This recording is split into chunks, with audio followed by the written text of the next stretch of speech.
Hey guys, in this video, I will show you how to add Hotmail email to iPhone or iPad. Alright, so let's begin with the video. First, open the browser on your iPhone or iPad and go to the Outlook login page.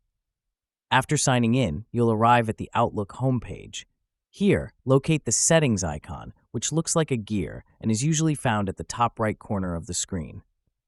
Within the settings menu, choose Account to open your account settings page.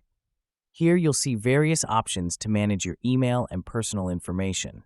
Next, scroll down and tap on Mobile Devices. This section is crucial because it allows you to sync your Hotmail email with your iPhone or iPad. You might see a list of devices already connected to your account. Below that list, you'll find an option that says Get the Outlook app. Tap on it to proceed.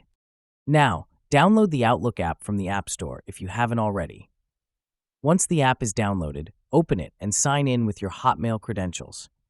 Follow the on-screen prompts to grant necessary permissions and complete the setup. Once you've signed in, your emails, contacts, and calendar items will start syncing automatically with your iPhone or iPad. And that's it. So that is how you can add Hotmail email to iPhone or iPad. So that's all for this video. Thanks.